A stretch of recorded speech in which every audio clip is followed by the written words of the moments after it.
Thankfully, I'm pulling my notes here. All right. So since we do have a big group of people, I feel like we need to establish an order of which way to go You around. said that you were going to be the manager. Yep. Yeah, that works for me. But when we have captain of the ship, sure to steer us in good direction. But we'll go around in an order. We'll have let's see. Just gonna go in order of what we have here. We'll have Josh go first. Scott joined after that. We'll have Anna. And then Jason, and myself, and Heather if she joins. Shit, am I gonna have to remember this? We'll just don't need to take notes. You're after Josh. We'll go through that way. I got my pen. Scott, how long never mind, I'll save questions. All right, so we'll get right into it. Okay. All right, welcome to the end of 2019, start of 2020 Podcaster Roundtable. So do we have every OCR podcast here? No. But I tried to pick my favorites and to keep it small enough so it doesn't get too crazy. So let's go around in order of who's here with your name and what podcast you're from. In order of popularity, is that what you're saying? Oh, snap. Burn. Started off right. So I'll start. My name is Josh Chace, one half of Obstacle Discourse with Davis and Chace. And since it is after 7 p.m. Eastern time, Matt B. Davis is unable to attend. So I'll be here with all the hot takes in his stay. So you got to do the voice. Oh, yeah. Welcome back or something of the sorts. Okay, I forgot the order. So, but I'm You're Scott next. Knowles from I'm a Spartan Podcast, and I'm happy to be here. Am I next? Yeah, I guess we're next. Whichever. Good. Yeah, I usually start. You go ahead. Oh, I get to start this time? Mm-hmm. Awesome. And I'm Anna Landry from OCR Talk. You can't see me right now because I'm recording this at work. Do you have some top secret information behind you that we can't see? Maybe. Medical science. Fair enough. Medical science that you wouldn't comprehend. I'm Jason Dupree. I'm Jason Dupree, and I'm from OCR Talk as well. Thanks for joining me. I just made awkward eye contact with Jason when he said that. Those beautiful blue eyes. That's what it is. It's just intense. I was going to comment on that. Jason's got a nice pair of eyes, man. But I have to bring up the first thing you said was that nose ring's really big. Not his eyes. Could you notice the eyes and particularly the eyelashes while I was running in a wetsuit? No. No. Everybody just really had a very fat face. Looked like I mean this in the best way possible. Everybody looked very No, it's swollen. true. Everybody gets so swollen Yes. by the end of that race. And I'm Michael Stefano from Obstacle Running Adventures. Caitlin would be joining us, but she's sick and she is trying to spread her germs all over the house right now. So Sweet. to do that. So let's get into some of the biggest things with 2019. So I know a lot of people have some feelings on this. The Spartan Elite qualification changes. Mm. So Josh, you want to start us off with that one? Who all qualified? Didn't everybody qualify? Let the record show that Jason Dupree, Scott Knowles, and Josh Chace have their hands up.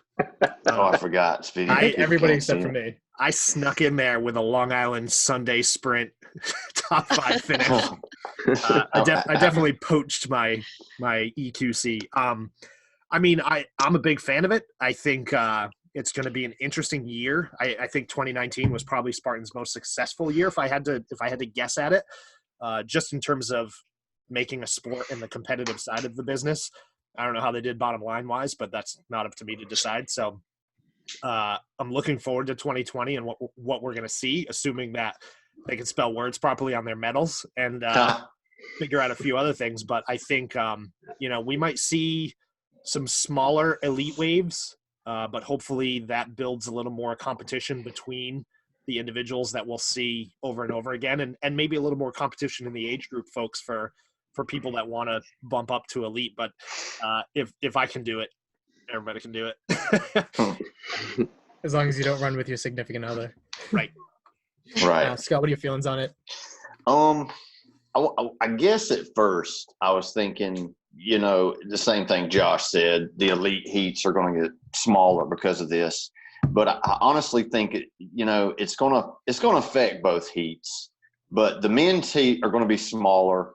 more people are going to run age group simply because of the fact that the age group pass, although it went up in price, the elite heat or the elite, pass, it's $1,300.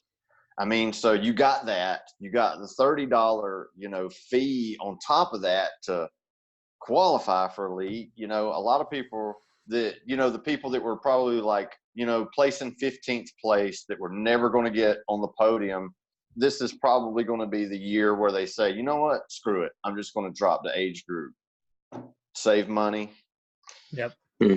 And the women's heats, I mean, they were already looking, unless it was a series race, a lot of the women's elite heats were showing like at a no-show race where, they were having trouble getting 10 women in the heat. So, it's just going to get worse. Yep. Jason and Anna? Oh. Anna, go ahead. Yeah, I remember, well, I didn't race any Spartans this year, but I remember last year whenever I raced, lame, you're lame. I think it was Austin. I think I ran in the elite heat for a sprint, and there was like 10 women in the elite group, and we were like, yeah, we all placed top 10.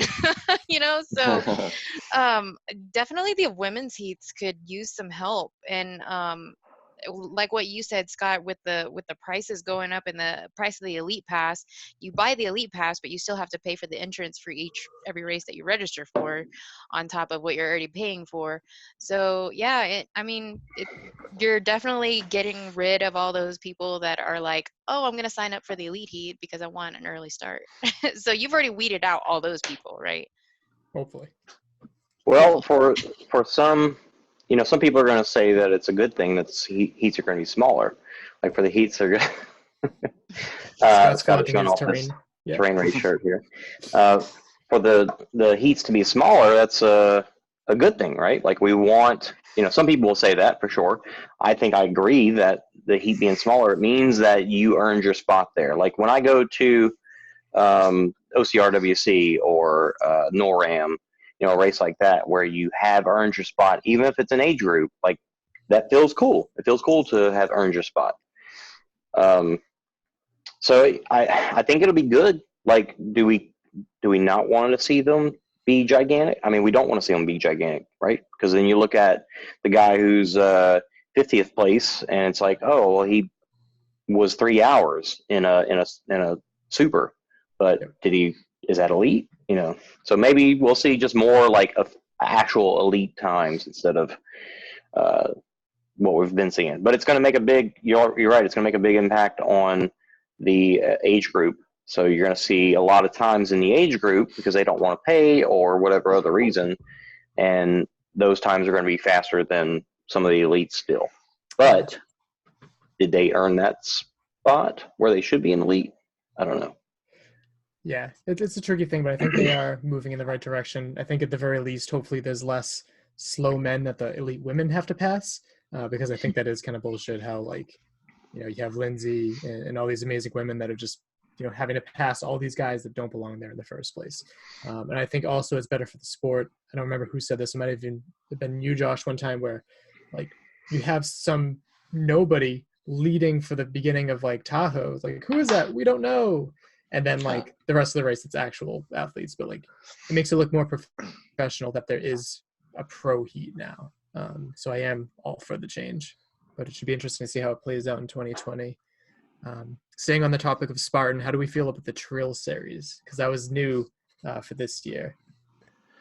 I feel like they're squeezing the trail in to just get, like, another thing out there. And so I was at 3 races, I think, where there was a trail race this year, like Palmerton, and Palmerton was like the first East Coast trail race that they had. So it obviously was huge, but it really was just everybody that already run the super or the sprint earlier in the day. So to me, I think, all right, the original intention is get trail runners, popular trail runners to come out and maybe move them into obstacle course racing. But, we saw at the Trail Championship this past weekend, you get Eric Gray, who's a world-renowned trail runner. So if you follow trail running at all, you probably know him.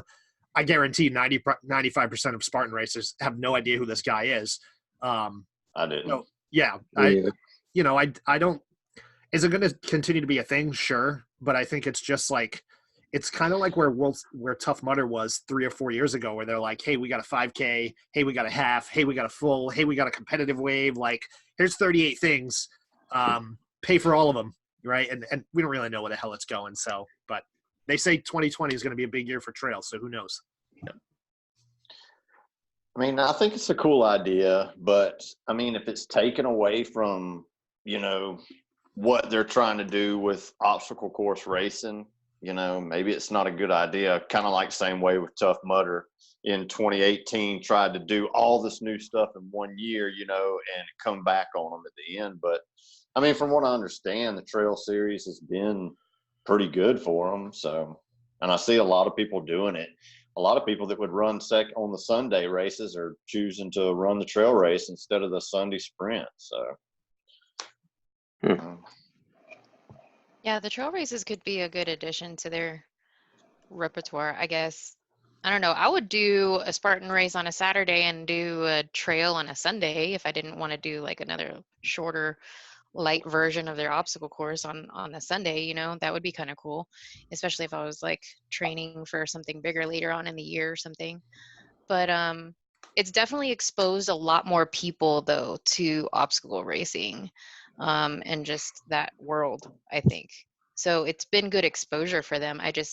And then with them acquiring this mountain bike thing, like, are they heading towards like the world of adventure racing even beyond that? Like, who knows?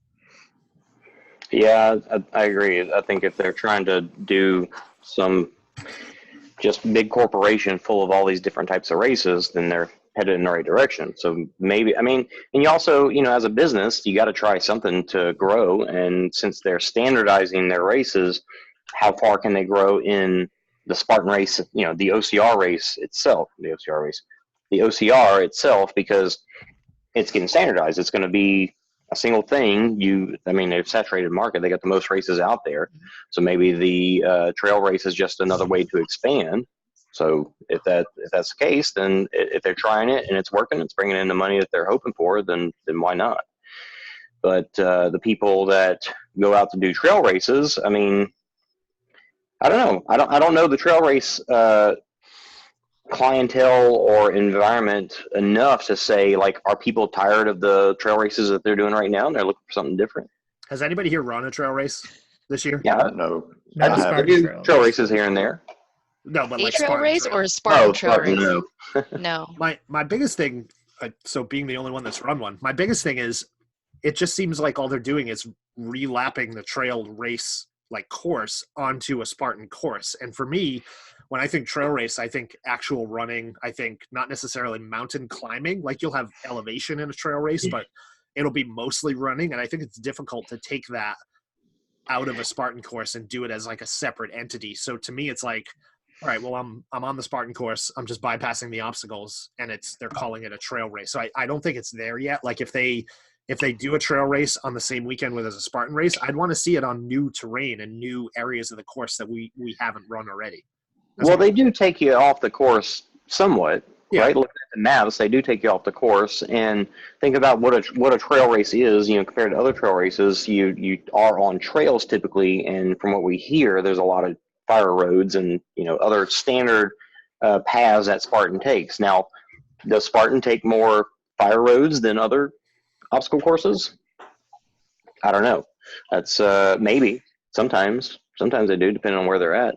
Yeah. So is it a trail race? Is it comparable to other trail races? You've run one, Josh, so I guess you're the only one that can say for sure. If Matt was here, he could say. I have heard that the people that, it's not your normal trail race. Most trail races you go and do, it's a pretty cut trail. It's a popular trail that's been, run and pushed down, where as these Spartan trail races, they're more of a bushwhack trail. So in that sense, It is a more adventurous, different kind of trail race than normal, trail races that are out there, I would think. Yeah, the one we did in Jersey was kind of a mix. It was the bushwhacking, off-road, mountain climbing Spartan race path you're used to, and then a bit of fire road and stuff like that. So it was a bit of a mix. I also hear that a common complaint by people is the price difference. I've run a lot of trail races and they're pretty cheap. How much is a Spartan trail? Do you know, Josh, offhand? I want to say they start around like $60 or so. Just I'm shooting from the hip on that. I don't know off the top of my head, but definitely more expensive than a local trail race that you'll find, like a local trail 10K. I mean, the 3-day trail event that Molly runs, you can do up to like 100-miler, is like $40.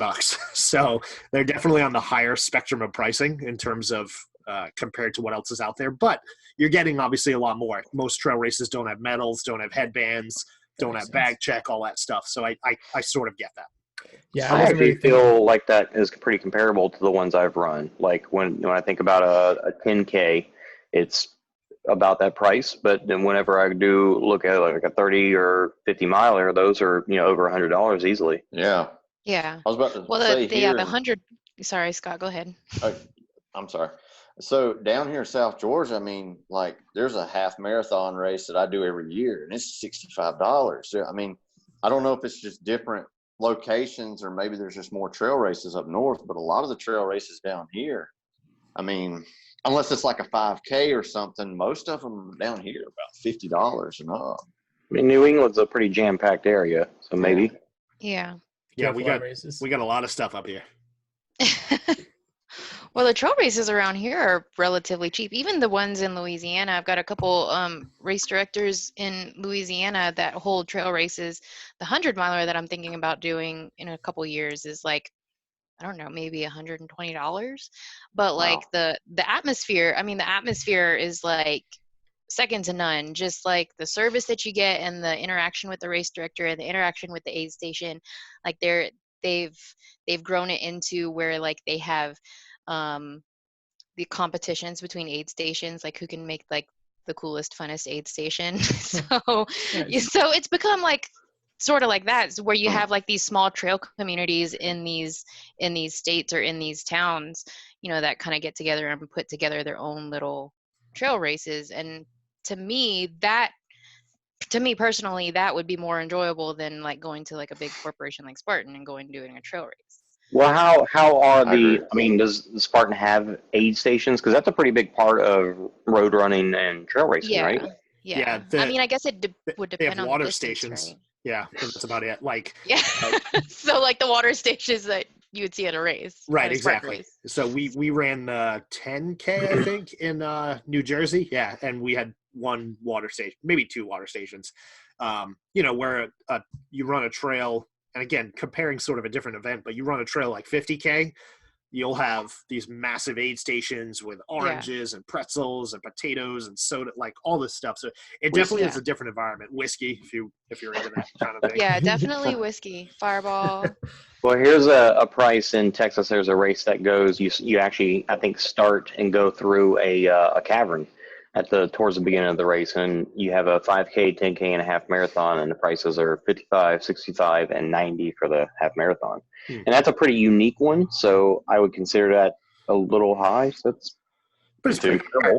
I just checked the Palmerton 10K next year, which is in July, I think, and it's $54.99 right now. So comparable, I guess. Okay, good to know. I always thought I thought it was more expensive than that, and I thought like, oh, you're paying for the name, but the name doesn't really mean much to trail runners, so I was confused about that. But no, it does make sense. Like, you get a cool medal, you get the swag that people love. So I guess that's comparable. But yeah, you're talking about like full price to $54, right? I mean, and I'm sure that a lot of the people that are running the trail races, if they've never done a Spartan before, they probably are going to the website and paying full price. But for us that's been around the block, we know that you never pay full price for a Spartan race. Right, and if you got a season pass, it's included. So that's nice, yeah.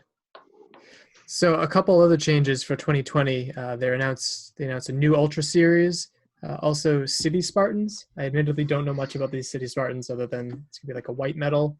So what do you guys think? They're trying to compete with City Challenge, probably.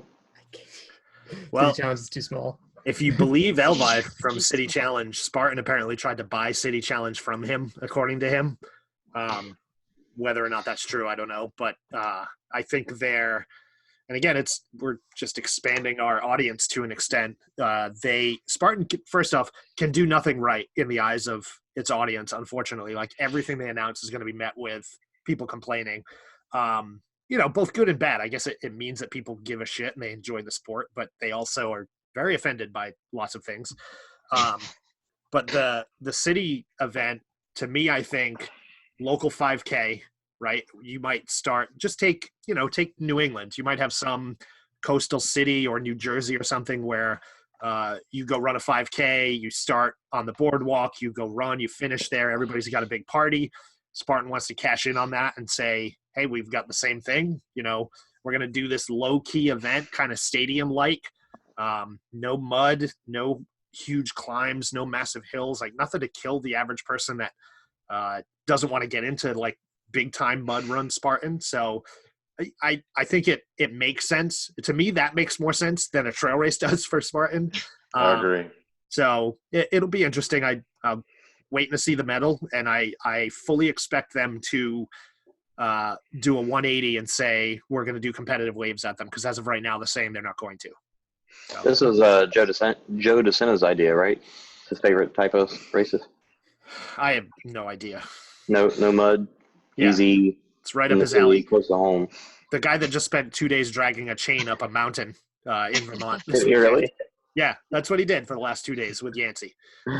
So, didn't somebody say that he started having issues because he's been carrying that daggone the kettlebell? Yeah, kettlebell around his entire life. Yep. His entire life. You could have seen that coming. Since he was a wee boy. It makes me wonder if, since they're not going to do a competitive heat, are they not going to time it? And that way it can save them money too. No chips. So they're still going to time it. On timing chips. They are? Okay. Yeah, they've said they're still going to have timing chips. It'll just be all open waves. Yay. What's the point of timing? Yeah. I mean, I guess you can still compete at that point. But the other thing I'm wondering is, so we've also heard rumors of no competitive or no podiums and stuff on Sundays for other events too. So are they just looking to move these podiums and these hey, big moments to Saturdays when a meaningful audience is there? To me, if you got 6 people in a wave, like the elite women's wave, doing a podium for that, it's not that those girls don't deserve the podium for it, but I think it loses a little luster for them in some way. So yeah. So I don't know. Well, if they're trying to make the elite wave more authentic or whatever, harder to get into, and then you take the Sunday event and you have an elite wave there too, and you're splitting your audience, and some people are going to cherry pick because there's less people on Sunday. If they take away the Sunday competitive wave, that makes sense, because then Saturday is the day. If you don't run Saturday, then you lost your shot. So I can see that. That'd be good.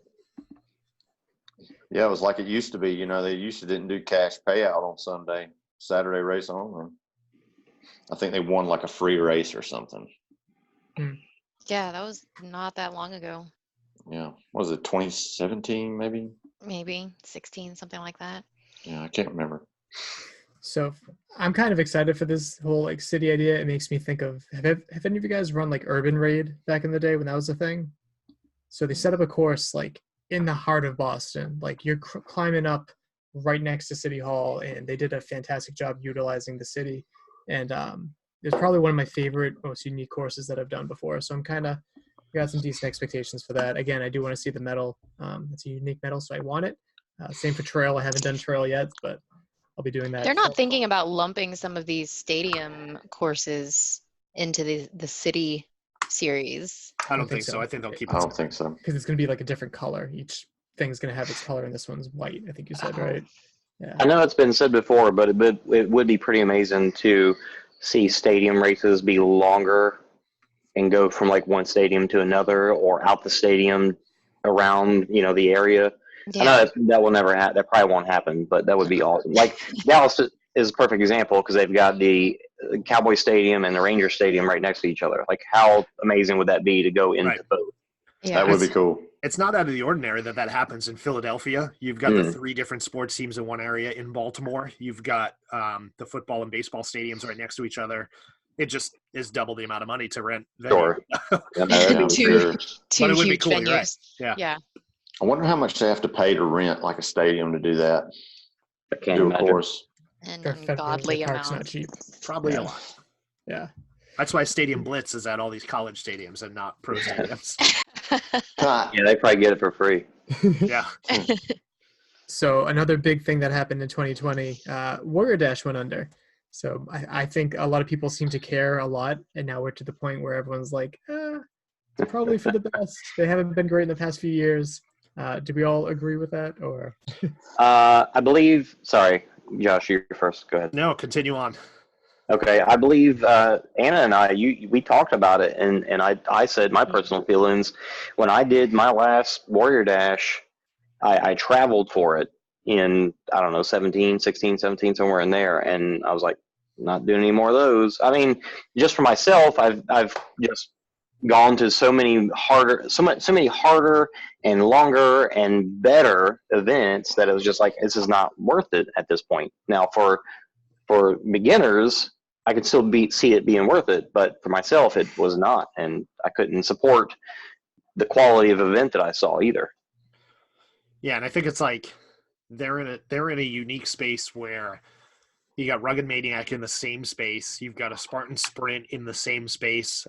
There's only so much room in the sandbox, sadly, and I think they're also owned by a company that was more hyped about doing events and festival type things than running the logistics of building things and all this stuff. So it's I just think it wasn't a very good fit. Not that it wasn't a successful company, because I don't think that's really why they shuttered the operation. I think it wasn't as, it's not like there wasn't another option for consumers out there. So, Priorities. and I haven't done a Warrior Dash since I think 2014 or 15 maybe.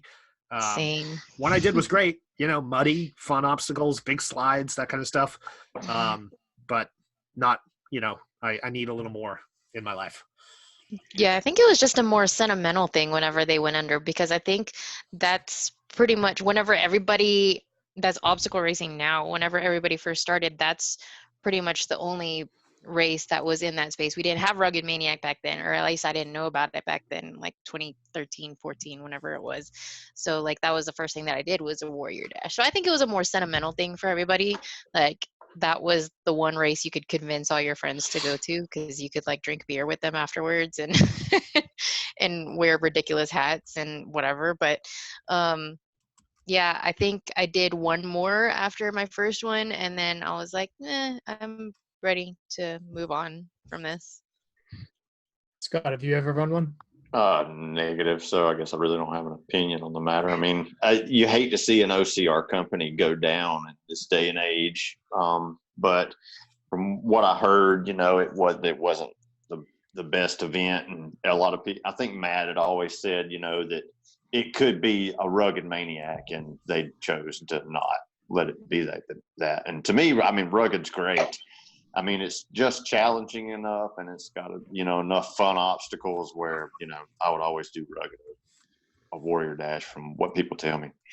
The last Warrior Dash that I ran, one, I got yelled at twice by not doing the obstacles correctly. They said I was supposed to crawl on something instead of running across it, which if you saw the obstacle, it made no sense.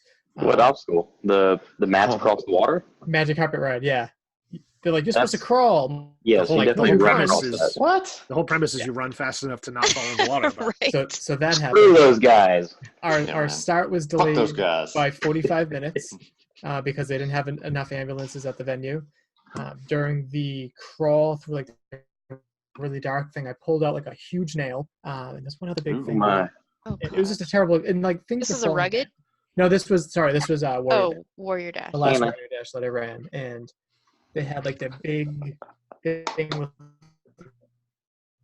Oh, Mike's dying on us. Warrior Dash helmet, and it was falling apart. I'm like, this is just embarrassing. The best thing about I was this, only we going to can return talk. to last year, one because there's like 10, but We can talk all kinds of shit about Warrior Dash, and we can't get sued. that's Yeah. true too. Hey. Yeah. In my last episode, I told him I said there's no real reason to do this anymore, and I'm not shocked that they've gone under. I'm really not. It is a bummer that it was midway through the season. I think that's extremely unfair. You never got one of the hats. Yeah, they should have They at least suck. Who cares? finished through their big 10th year and then said, "Hey, we're done." I got a couple hats. I'll bring you one to Jacksonville, Scott. Yeah, there you go. Sweet. So another big race brand, I was hoping Heather would be here because this was a big topic last year, but Tough Mudder is big, taking away prize money, which we'll get to that in a bit. But they said that they were doing that to step up their venue experience. So has anyone noticed a difference with this year's Tough Mudder venue experience in the festival area compared to last year? I'd say, yeah, if they've reshifted that money to a different place, it showed. Yeah. Like their events were really good, and there was just a lot more going on in the festival areas for sure. Has anyone else done any Tough Mudders? Nope. Oh yeah. No, definitely. Even for the regular Tough Mudder classics, like the one we did in College Station, Jason, were you there? Yeah, you were. Yeah. Well, we did tougher, and Yeah. people complain because they're not keeping track of who's completing what obstacles. It's just not Right. being the elite wave is not being quality controlled. But who cares? It's there's 20 people running that thing, and it's the money is going to. It's more than 20, Scott. I saw your eyebrows go down. There's several people running it, but the majority of the place where the money got shifted to is the rest of the day. I mean, that's the first crowd that runs through. That's the people that want to run first anyway. That used to run first before they got the competitive wave because they were the people. That first wave was always the world's toughest wave. So you would see people with their bibs. You would see people with the 25-time headbands, and they were the people. That was the crowd that knew each other. Yep. And they shifted the money or they did competitive waves, and then those people got upset. They're like, well, now we can't run first. We got to pay more to run first. And then they shifted to, okay, we got the competitive wave, but then we got a wave right after called First Mud. And then you get in that wave by paying a little bit more.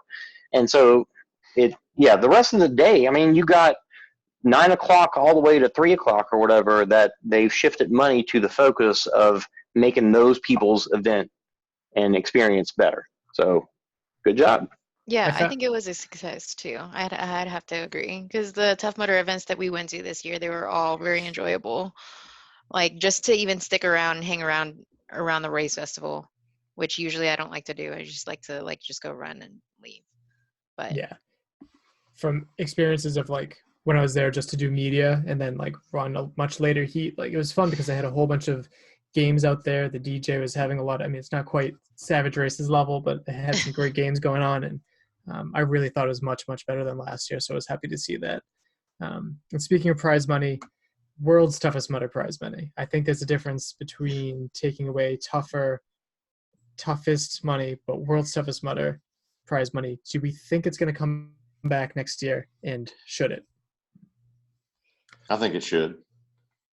I bet they go another year without it and then go from there, because I think, in terms of sample size, just looking at the people that showed up, this is their second least amount of attended events.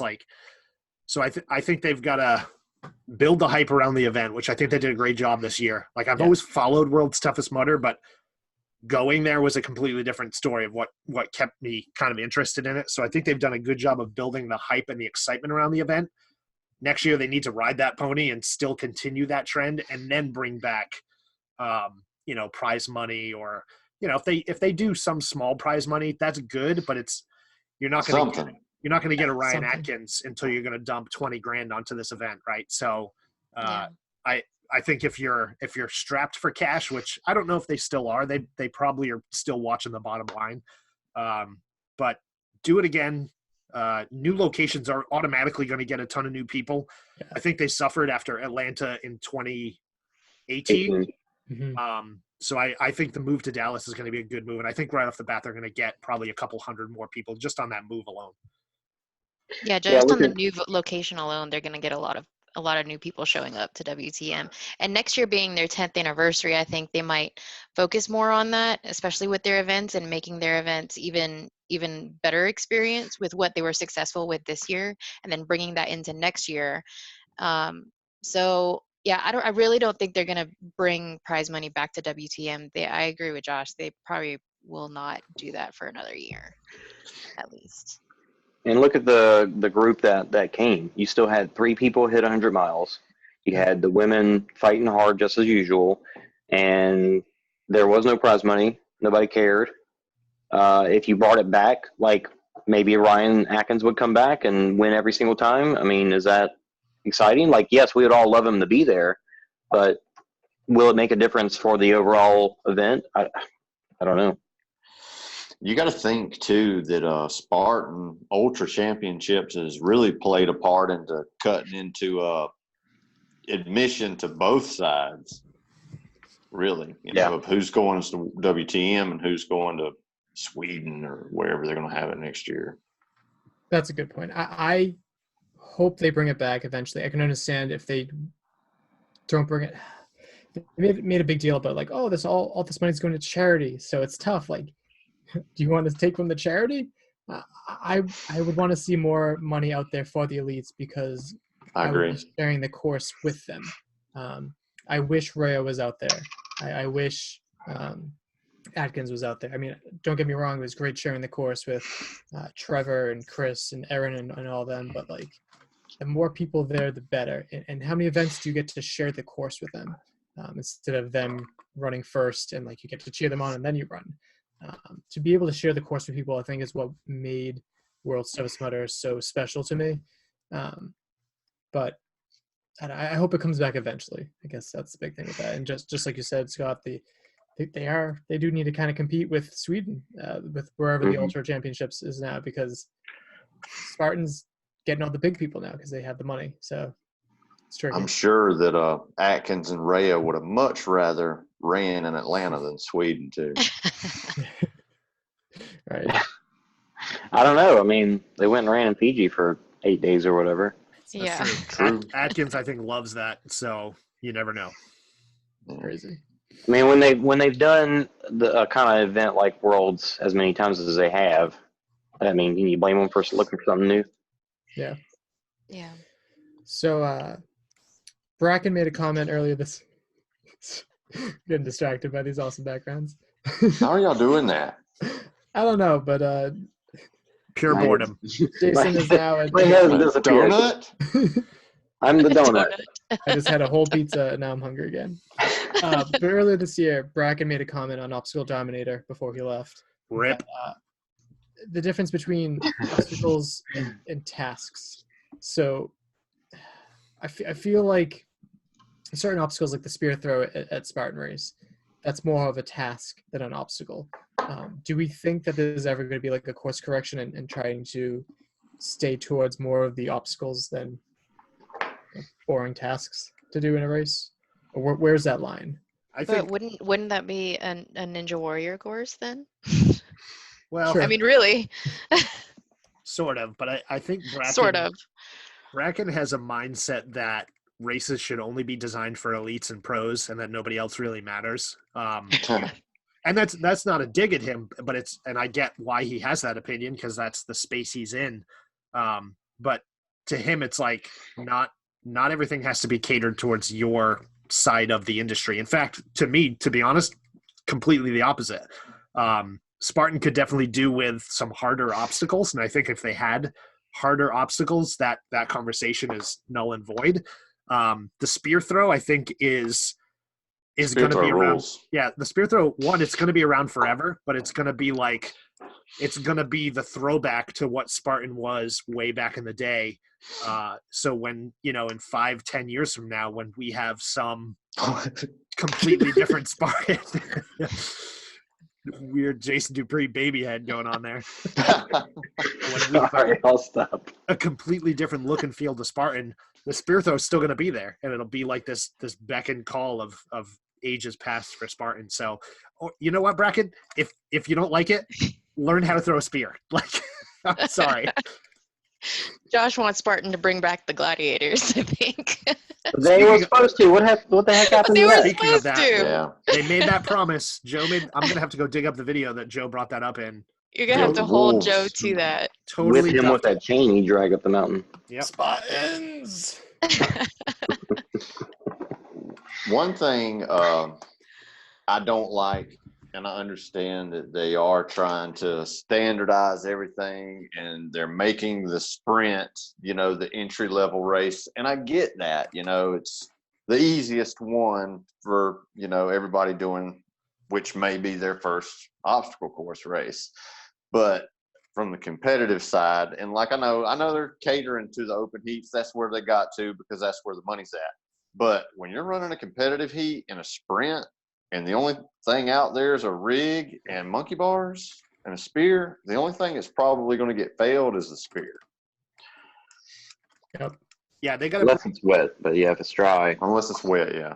I almost think that next year we see things like Twister and Olympus move into sprints, at least for like the national series. I don't see any reason, if we're going to go all the way down to Jacksonville to run a Sunday sprint, why they can't have Olympus there, why they can't have Twister there, because it's going to be on course from the Super the day before. So bring it to the national series. If anything, these pros are all asking for harder obstacles, and the open waivers, they're going to skip it if they want to skip it. They're going to do it if they want to do it. And they may or may not do their burpees if they try it and fail, whatever. It's like, have it there, and okay, you just appeased half of your audience. So Right, even just a shorter version of it. I remember going down to Florida, and they had like shorter versions of Olympus and Twister, I think, in one of the Florida races, because it was like at the end of the year. So it wasn't like a national series race or anything, but I mean, we still went down to Florida and ran, I think, the Beast and the Sprint or something like that. And they had just a shorter, easier version of it. Not quite as long. I'll take a section Twister any day. Yeah. We've heard suggestions from pros even to say, take a bell and put it at the end of a 3-section or 4-section rig, and then move it whenever after the elites go through, so they have less sections. Yeah, they really do need to make. I think they need to make some changes like that. I haven't been able to do Twister in a while because I've been only doing sprints. So maybe I need to change up the races that I do. But it would be nice to see more interesting obstacles at sprints as well. Because Mike, when you do Twister, do you get through one section? I've done Twister once. And I got through one section. Yeah, I think I fell. Oh, you only had a chance to do it once. Yeah. Okay. Yeah, I'd love to do it again just to see if I can do it. Right, you might just need more practice. I mean, exactly. Yeah. So. I miss the black grips. Really, you like them? I heard mixed things about that. I heard it rotated with them though. I did, yeah, but it didn't tear your calluses up. And when it was raining, you had so much more grip on those when it was raining. Yeah. That Twister in Dallas this year and in Florida, like Florida, once the sun came out and that thing got like 110 degrees, it just shreds your fingers. Oh man, it was bad in Florida. The metal actually hot? Well, it's hot, but it just gets it gets dry and sticky, and when you transition off of the thing, it takes your skin with it. North American Championships has taught me that I'm a complete baby as soon as I rip my hands open. So I don't care who you are, man. Hurts, man. Once those things are open, it's torture. Oh, terrible. We got to all invest in some of them Franklin gloves. Yeah. Franklin, what's a Franklin glove? It's the Fit 2020 version of Fit 4. Oh, I haven't seen that yet. They just Like straight up Walmart stole brand. Fit 4's design and. Oh yeah, those. Okay. So a big topic last year was we talked about whether or not OCR related TV shows help the sport. The Titan Games came out. Did anyone watch it? I did. Titan Games? I did. Oh, I didn't. Okay. How was it? I love The Rock, but I had very little interest in it. The show itself. I only watched a few Go ahead, episodes. No, I only watched a few episodes because Chris was on the show, so I only watched like her episode. I did watch the whole thing, and Anna, we actually talked about it a good bit. The show was cool. There was a lot of cheese to it. I mean, it's a television show. You're going to get that. But the competition itself, while the obstacles or the competitions were neat, I didn't like how they had like 2 brackets of people, and then these 2 people did one obstacle or one challenge, and then these 2 people did a completely different challenge. So your strength here might have worked, but your strength might have been against you in the first competition, and it completely, screwed you. Good to know. Yeah. But the show itself was okay, and it's just, if you don't like all the cheesy parts, skip through them. But the competitions were good. Yeah, the challenges looked like fun. Like they looked like a lot of fun to do. Like, and I think the way they paired up the competitors was really well done. But yeah, I mean, I thought like the challenges just catered to whatever the competitor's strengths were, and so it wasn't really. I don't know. I don't know if they were actually like really competing against each other. If you cater to each person's strengths, you know. Well, think of a similar show, Steve Austin, where you were competing down a bracket to get to the end. Everybody did the exact same thing. Yeah. So you made it to the end. You couldn't complain, oh, I got into this competition, but I wasn't strong, even though I'm fast. But because everybody had to do the same thing. So yeah. And then another big one. Well, another one, $1 Million Mile. I watched 3 episodes of that. I watched it solely because people that I get to see on like at races, like VJ Jones and all that, were doing it, and so I liked it. I didn't like the narration of it. Yeah, it was Tim Tebow ruined it. He did. Everything else, I loved everything except for that. Though. The fake hype, the paid audience, like every the show's audience. Got some fake host, man. Come on. Yeah, I mean the premise of $1 Million Mile was awesome, and I would love the chance to run $1 Million Mile as like a contestant. But the execution and the lack of like relatable host, just I'm hyped up, you're hyped up, let's get going. Like, ugh. Yeah. The premise and the competition was pretty cool, but it just as a television show, it was not enjoyable to watch. It didn't, even though they tried to build these moments of like, oh my God, are they going to make it? I don't know, but it just, the way they cut it was garbage, and it didn't pan out to make it exciting. That was terrible. The only reason why I watched that show was to see, like Mike said, people that we see on the obstacle courses, on the courses. Yeah. That's the only reason why I watched it. Yeah, I think that's what made it good to pretty much us. We just wanted to see the pros go, in a show like that. And I mean, I guess that's probably what I like about it the most, really. But I mean, it wasn't that bad. I would love to see Hunter chase down Josh and talk shit when he passes. That'd be awesome. That'd be all about that I would watch. That I would totally watch in prime time. Maybe we can organize that at the Jacksonville Sprint. Like he gives me a 5-minute head start. Did you see where he's trying out for the Titan games? He had some on his Instagram about it. Oh yeah. Are they doing more of it? Yeah, they're having another season. I think so. Well, I don't think $1 Million Mile is getting another season though, because I know the ratings were so bad that they moved the timing of it. Yeah, and then they moved other shows earlier. Yeah, less than 2 weeks before they relegated it to Friday, and then it was so confusing when it was on. They did show the whole thing eventually, but they pushed it back to a weird time. A little bit of death rattle there. I know it wasn't this year. They didn't have a season this year, but I don't hear a lot of people talk about Ultimate Beastmaster that was on Netflix, even though it had some OCR people on it. You are the only person I know that talks about that show, and I feel like I need to check it out. I've never seen it. Sounds awesome. It's good, man. Before I heard it from Jason. It's Sylvester Stallone as a producer, so he's in it for like a second, and but its hosts were actually pretty dang funny, and I think one of the hosts on the second season was CM Punk, and he surprised me with how well he did. But their hosts were a blast to listen to, and the competition had some cheese to it, but it was still like the course itself was tough, and you would see some people like how did they some stuff that was like, man, how did they not get past that? That was too easy.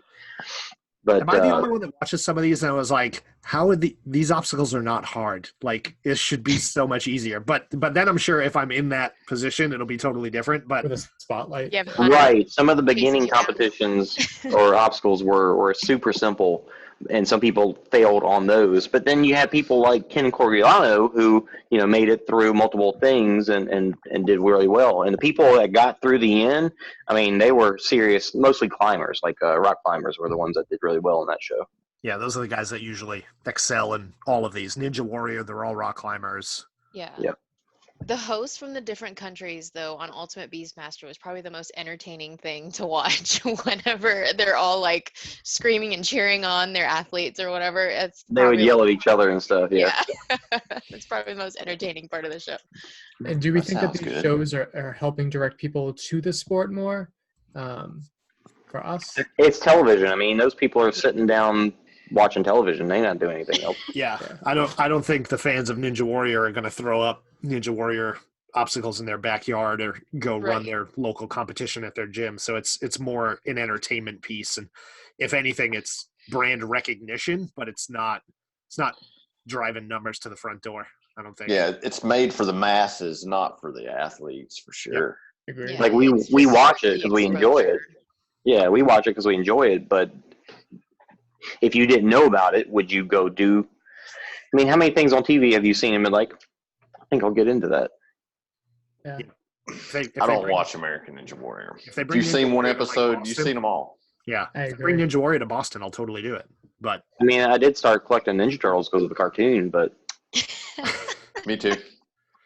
I stole some too. Hot take. I stole some Star Wars characters, and I got caught, and then they told my parents. I I stole thought you were talking about recently, Josh. I got busted on the Transformers. That's the ones I got caught stealing. I stole a Darth Vader, and they caught me. It was at a Bradley's, if you remember a Bradley's back in the day. No, I stole a Barney book when I was little. Christ. Went all the way to the car. how old could you, like on purpose? Yep. When I was Like I really know little. that I should pay for this, but I'm not. No, I did before. I think so, but I brought it to the car. My mom found out. We walked right back to the store. It was probably like 12 or something. She found the manager, and she made me apologize to the manager of the store. And guess who hasn't stolen a damn thing since? No. Nothing that I can buy. Like street signs and all that fun stuff. That's all fair game. But like not in stores. I'm sure there had to be an episode on Barney where he talked about how stealing wasn't right. Let me tell you a story about a kid named Mike. All right. So the last few things I wanted to wrap up with is 2019 goals that we had and 2020 goals to shoot for. Let's get them out on the record to really push ourselves. So I remember that I listened to last episode. So Josh was there. Heather was there. So my goals were to train more and get less injuries. I think I got that. I also wanted an OCR age group podium, but I didn't end up running any competitively. So that's a big no. World Service mileage, I had said that I wanted 55 miles. I guess Javier told me that I should get 65. So I'm going to count that as kind of a win. And I also wanted to do a handstand and still can't do a handstand. So You're doing a headstand right now. yeah, I am. For those listening, I flip my camera upside down and I can't fix it. Living the dream. Yeah. Caitlin's goals were to run a half marathon and not come in last. So she did that. And she also said that she was going to do 12-hour toughest in Philly, which she did not do. Now, Josh, I don't know if you remember, but you said that you were going to try and beat your 50K record. You said your record was around 7 hours and 40 minutes. Yep. Did you do that? Nope. Ended up dropping out of my 50K because I was having hamstring issues. And What was your time at Dallas? 9:04, something like that. So not all of us are 6-hour Ultra Beasters. God knows. You also talked about how you wanted to podium in your new age group, 40 to 44. Yeah, I think I said like a top 10 finish, but it became pretty clear that was very achievable. I think I got that like in San Antonio. Awesome. Yeah, you did. So like my best finish was 5 in Long Island. So Awesome. good. I had a couple 6s, a 7, a 9, and 8. So next year I think it'll be a little harder. But we'll see. I think I still have the same goal of a podium in 2020. And you also had one final goal, which I think you really did well with. You wanted to build an OCR community on this little thing called Discord. I think that was generally successful. We got well over 500 members and like probably 40 of them that are actually active, like any Facebook group that's out there. But I'll spare you all the advertisements because I do it all the time on our podcast. But yeah, I think we got a good community of people and some inside info from some good staffers that are on there as well. So I don't know if you've noticed, Josh, but for every episode that I put out, I always have a link to it, and I write something unique every single episode. Just have fun with it. And Heather's goals, real quick, I know she's not here. She wanted to release an episode every week. She That's wanted hard. to, yeah, it is. That is hard. That's a lot. It is. She wanted to get at least 65 miles at World's Toughest Mudder. She did that. She wanted to got do 60. Yeah. She got 60? I thought she got 65. Well, she was going for 75. That's what I thought. So But she spent 4 hours outside in the pit in the tent. Yeah. So as of January last year, she said that she secretly wanted 75, but she was telling people she wanted 65. But yeah, that did change a bit. She said she wanted to do well at Toughest Midwest, get in top 10 Spartan when there's more than 20 elite women there, and get another age group podium. So A lot of goals. right? Yeah. So if we want to go around, get on record of our goals for 2020. Ooh. 2019, I didn't really have any goals because I came off of, crazy issues in 18, and then 19 kind of just riddled with more different issues, but nothing that was debilitating like it was in 18. But so I just went into this year not really having any goals and just kept running and having fun and really enjoyed it. Like going into Worlds was, what's my goal after 50? Well, 75, but I didn't get there, but it was a good learning experience. And honestly, after 17 this year, after doing 60 miles, I have a goal of 75. And I think, how we talk about having achievable goals, and I know Ryan Atkins talked about it, Evan Paris talked about it, like having a goal in mind that it's slightly out of reach, but it's not insane. For me to say I can run 125 miles, that would be insane. But for me to say I had time to hit 65 and I need 2 more laps to do 75. So that's pretty achievable. And so to just kind of push it just a little bit more each year is nice, because as far as endurance running goes, that's kind of how your body grows anyway. Yeah, and I think, when I look back at everybody's kind of progress at World's Toughest Mudder, this is interesting because all of my training is going to be around short, fast races, like sprints, supers. Getting better at beasts is a goal, because the longer the distance, the worse I get in terms of position. That's just the way I race. But then I have World's Toughest Mudder. So it's like I would love to go in there and get 50 miles, which to me sounds achievable. It'll be the longest distance I've ever done if I do it by a long shot. But then I look at some people have gone in their first year with that goal and been like, I got 30 miles because that thing kicked the shit out of me. And there's a lot of unknowns. Like I'm doing Toughest Philly just to, That'll help. Figure some stuff out. So my goal is 50 miles at World's Toughest Mudder. If it's only 35, I won't be disappointed in that. For me, it's get out there, get as many miles as I can to start the day, and then survive the rest of it. It's pretty much how it's going to go. So, and then beyond that, just keep on running. I think 2019 was my best year of running, but it definitely, towards the end of the year, it definitely slowed down. So just keep on moving. Ain't getting any younger. As someone that got 50 miles on his first try, I will say it is doable. It's mainly mental, though. I think you'll find that most of the people that only got 35 miles, there was a issue of them spending too much time in the pit. If you go out there and you're at least walking every lap, I walked the majority of it and I got 55 this year. It's just a lot of picking yourself up and throwing yourself out in the course. But I think it's totally doable. And, Josh, as many ultras as you've done, I don't see you have any issue with it as long as you can stay on course.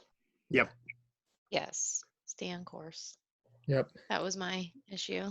It's tough. It's not easy, but that's what you got to do. It's tricky. Scott, do you have any goals for 2020? Not really. I'm just going to go out there and kind of just do the same thing I did this year. Just go to every race and just try to do your best. Probably going to do the Killington Ultra again. So even though I said and haven't learned your lesson, huh? promised, I would just like to point out that Scott crossed the finish line, and before his second leg was even over the finish line, he's like, I am never fucking doing that again. You said that the first year, too. I was there for that. I did. Well, my buddy Michael, something happened to him, and he got in bad way, and he didn't get to finish, so he wants revenge, and I'd feel left out if I didn't do it too. You need to make sure he signs up, though, unlike your other friend who you came for revenge this year and never right? Showed. Yeah. He's supposedly already signed up because he's coming back this year too. So 2 of my buddies are wanting revenge, so I'd hate not to do it if they're going to do it too.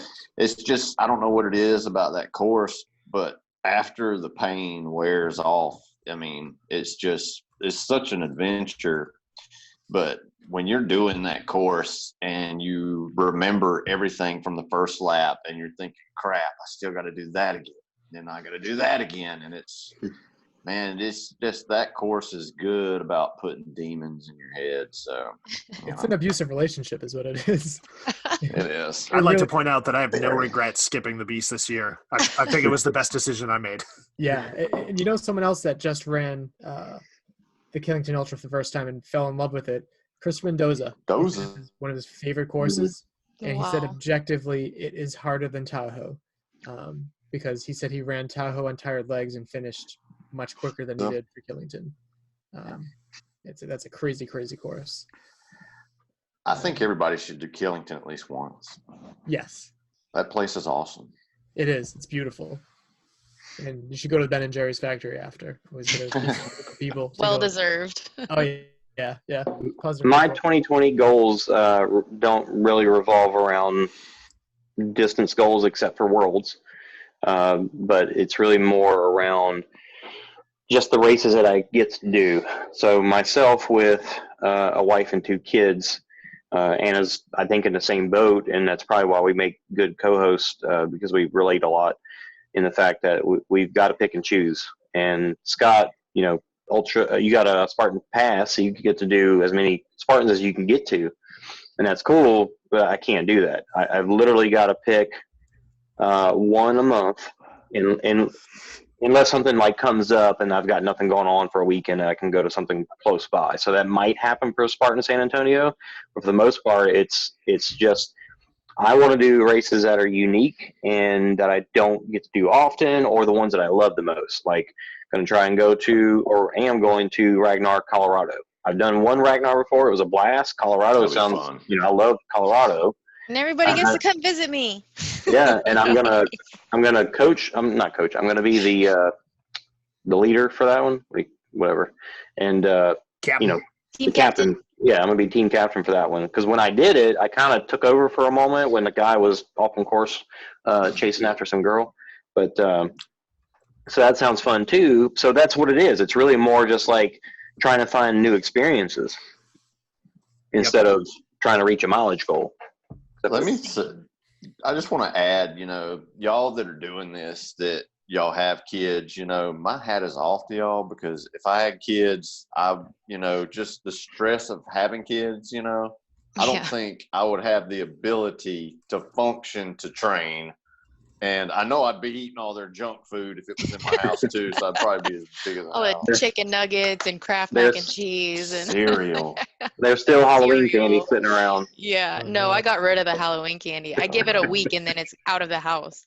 But yeah, I did, Scott. I did have a year where I traveled a lot for races because I was spending obscene amounts of money on races and traveling, and it did take a toll on like my relationship with my kids, and I was kind of sad about that. So like that's why the last couple of years, like I seriously backed off from it, because I was like, I can't I can't do this. I can't like keep leaving my kids with like my mom or something, it's like such an extra step to and not just the races, but also the time training.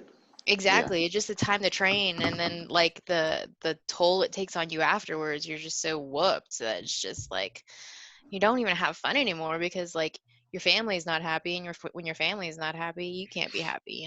Like I got into this to inspire them and to be an example for them. And what good is it if I'm never around? Yeah, that's right. So I mean, I saw a long time ago somebody posted a blog about, quitting obstacle racing because it took away, they put too much into it and took away from the rest of their life. And the balance that you have with it all, we talk about it all the time. And me and April actually want to do an episode that just talks about that. And it's huge. I mean, anything that you do, if you put too much into it and it's detriment to the rest of your life, you're going to stop probably. So to continue to do this thing that I love, I have to cut back and I have to force myself to focus in other areas so that I can do this and still enjoy it. Yeah, and it becomes a conversation too with your partner. Like, you have to have that conversation about, hey, these are my goals that I want to do this year. Like, do you think this is even feasible with the kind of schedule that we have and the kind of lifestyle that we have? Is it going to be doable with, all the other schedules that we have to manage, And the things that you want to do. Right. And exactly. are important to you. Yeah, exactly. And yeah, that's just the tricky part of it. But I say you, I mean, when you're talking to them. right. Yeah, I get it. But that's probably like a good segue into my goals for next year, because I'm not traveling as much for races. I mean, like, I just moved to this beautiful state and I've hardly gotten a chance to explore as much as I've wanted to. Like, every day I have off, I want to go out and explore, but I've got to get the house together. I've got to get this together, By the time I'm done with everything, it's already like, it's dark by 4:30 and it's like, God. So, I just want to do like more stuff locally and just explore the community around. Luckily, I mean, Colorado Obstacle Racers, they're a huge group that gets together, and they're a pretty large group that gets together and does a lot of fun things like rucking and little events of their own. So I'm probably going to do that. But I've been racking my brain about having a big goal in mind that's pretty reachable, but I didn't come to that conclusion until this past weekend, which I'm still rolling it around in my head. So I'm not going to say it quite yet because it's technically for 2021. So I'm going to save that for that year.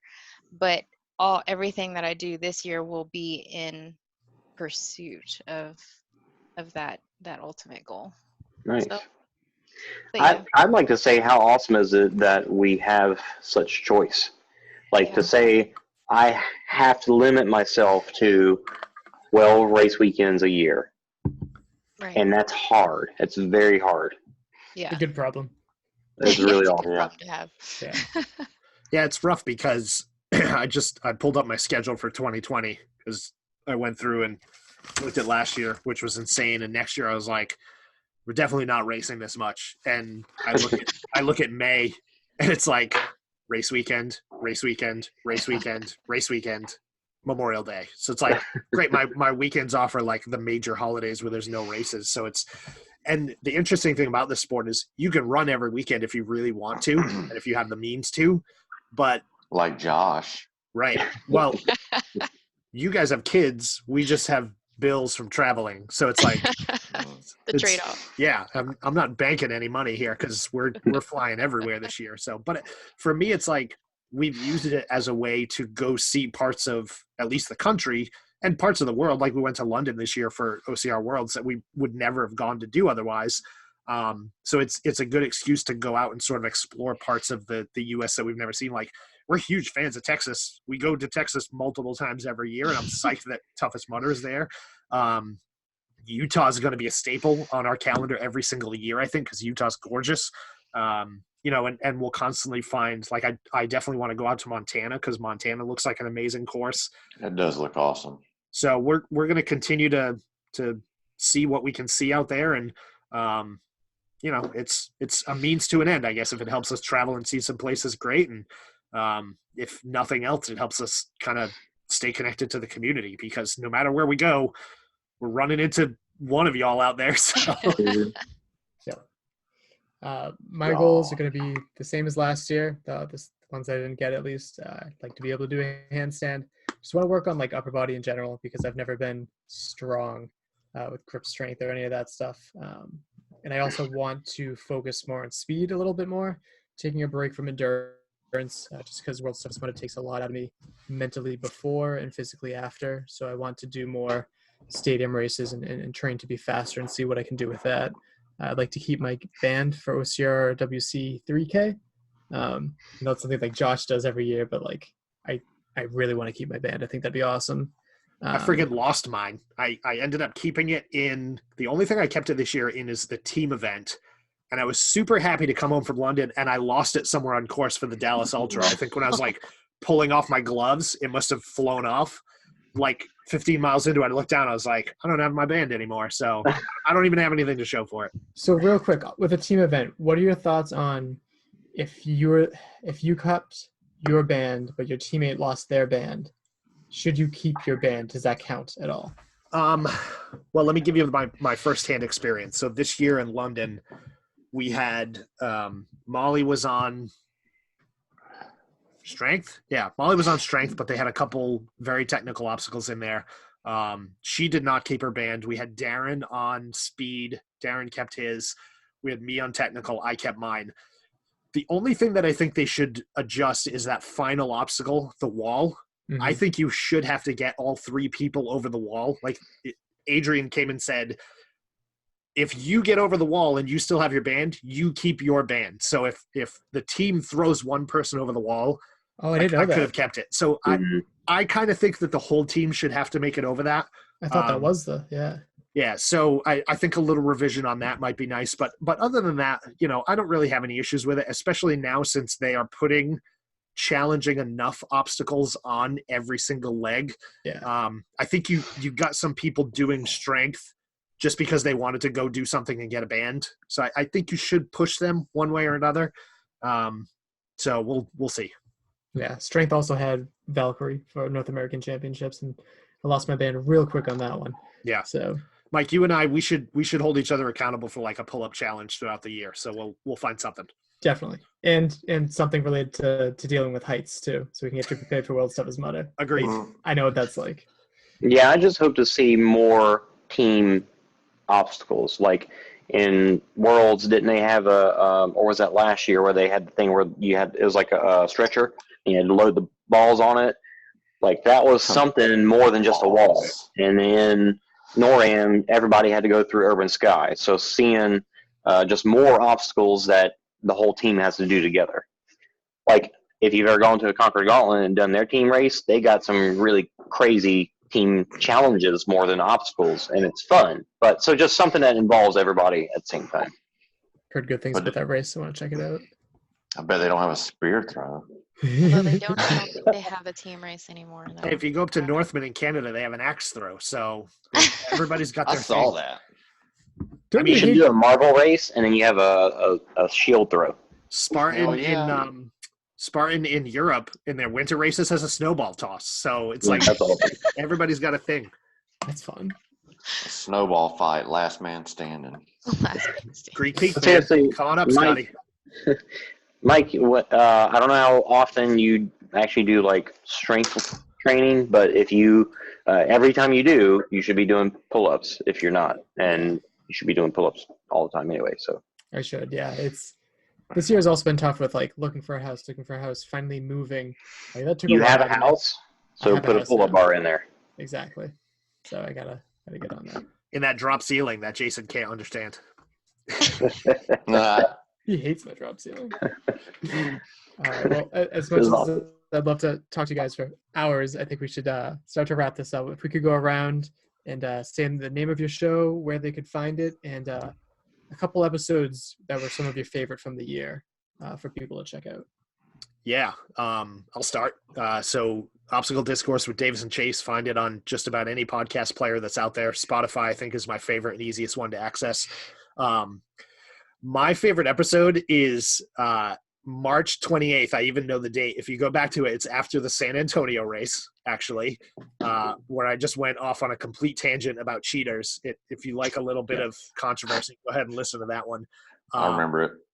We have a handful of, I think, great episodes out there. If you're a fan of Marvel, listen to the earlier half of the year. If you're not a fan of Marvel, listen to the later half.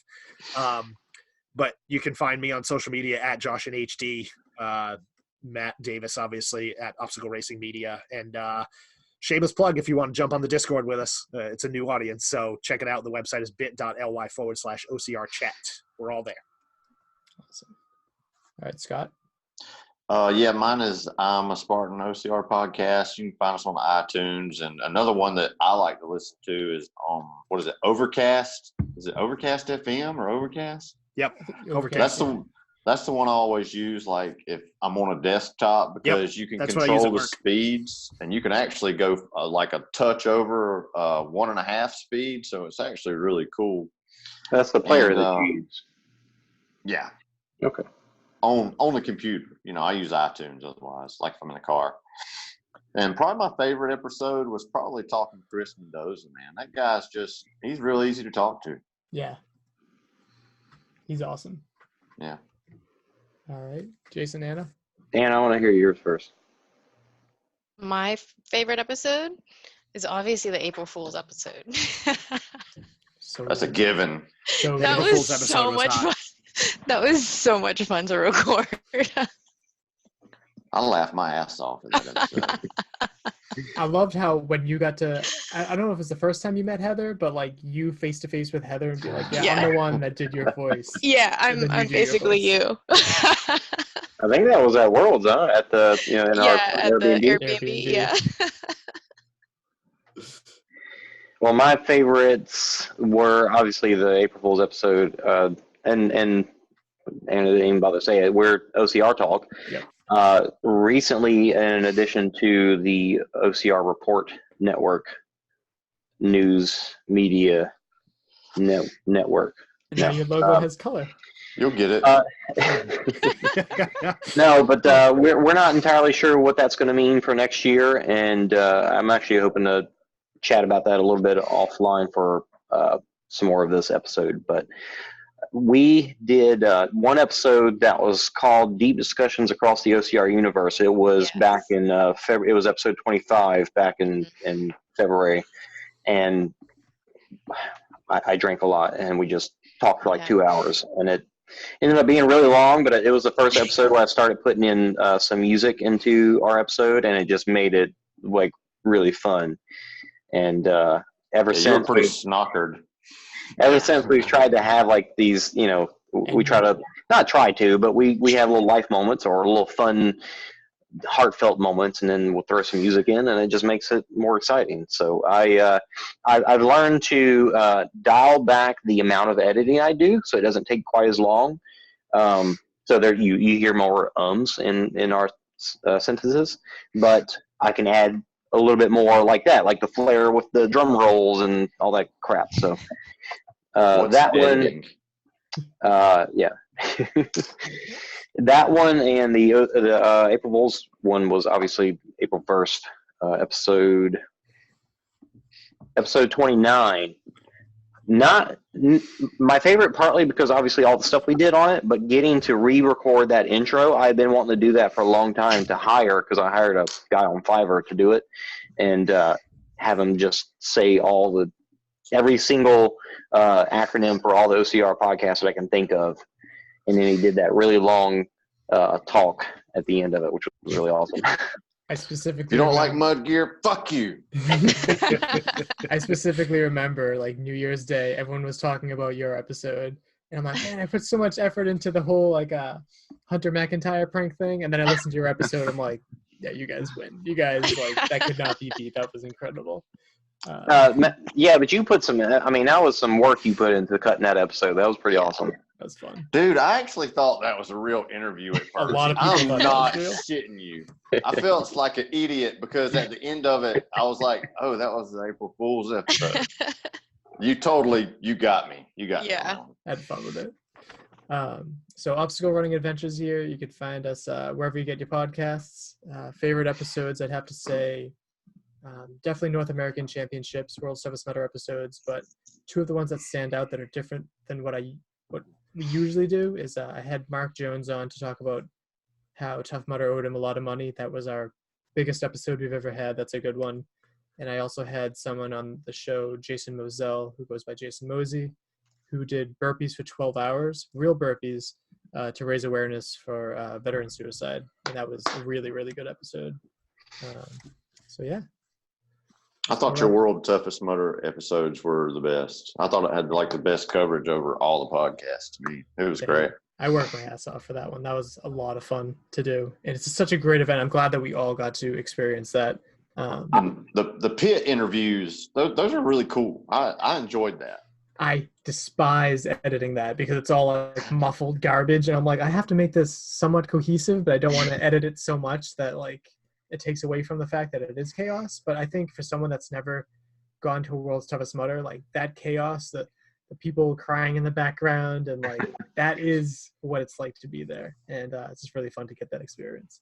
Mike, I loved hearing the different aspects that you did of it, because y'all had, you know, the pit stuff. You had your pits, like you in the pit, and you would hear like me in the background, and then like Jacob Brosecker coming in, like all these different array of people. But then you also had the brunch, and then you had Javier drunk in Waffle House, and you also had Caitlin and Mark and April talking about pit stuff. Like it really covered a wide variety of things that cover that whole event, which is really awesome.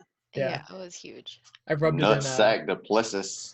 He looked like a ball sack.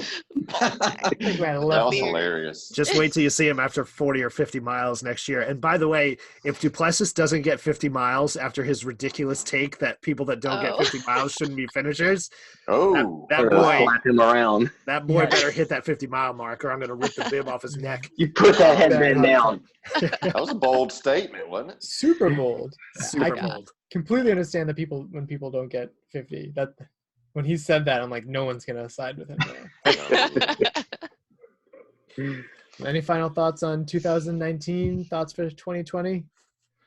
Mike, add to your goals for 2020 to get your ass on the Mud Run Guide Best of OCR Awards, and what a crock of shit. You know what the worst thing about that is that I made it on in 2017 when I had a fraction of the listeners that I have now.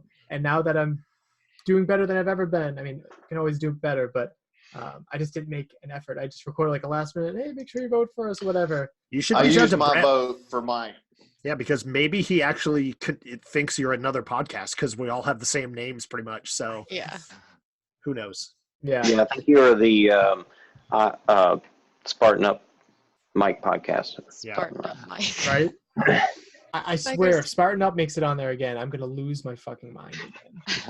We'll see. Well, this time, Thursday, we'll know who lands where. So we'll rage then. Good luck to everybody. Awesome. All right. I'd say just overall, I'm excited for where this is continuing. I mean, like I said, I'm scaling back, but I'm not less excited about everything that's happening. I mean, the sport is continuing to grow and get better, and as much as we complain about things that are going on and we don't like, they do change and morph and become something else. And you know, we complain about something different, or we like what's happening. So it's just continuing to grow and get better, and I'm super pumped to continue on. Oh yeah. Yeah, me too. Right. The end. And I love you guys. Nice cold close there. And we're done. That's it. I didn't have anything written for like the very end. I'm like, I don't know. You didn't have a joke? Yeah. Funny joke, inspirational quote, you know. Mike, why don't you tell us a joke and we'll all not laugh? I actually did just read a new joke. So Frankie was just in the hospital. He had an oxygen mask on, and he goes, are my testicles black? And the nurse picks up his penis, his testicles. She goes, no, they seem normal to me. This joke. He takes off his oxygen mask and goes, well, thanks for that. I appreciated that. But I asked if my test results are back. Pretty funny. I told that to Caitlin. Just nothing but a dirty look. That's to be expected. But Yikes. awesome. Thank you guys so much for taking the time to call, though. It's awesome seeing you guys. Yeah, man. And it's gonna be an awesome 2020. Hopefully this actually recorded, and we didn't just spend an hour and a half talking. So when you close out of this, Josh, Fingers crossed. A progress bar should pop up, and since this has been like well over an hour, it's gonna take a long time. Don't do anything on your computer until that's done. Okay.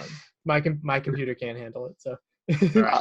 I would just like to add that I really appreciate the relationship and the friendships that us as podcasting in this community. It's just brought us closer together, and I think it's fun. I love running into y'all at the races when I do see y'all, and I just feel like we can all kind of, fuck with each other because, we, are good friends, and we all can mess with each other, and everybody takes a joke well. And I just think that's a cool relationship to have with friends. Yeah. I always say, like, we don't compete with each other, but, like, I genuinely don't. Like, it's not like that, oh, I'm just so much better than you guys. It's just like, we're all trying to do the same thing, right? Yeah. Like, and Oh, yeah. we all have I just do it for fun. Yeah. If you're not enjoying it, you're doing it wrong. So.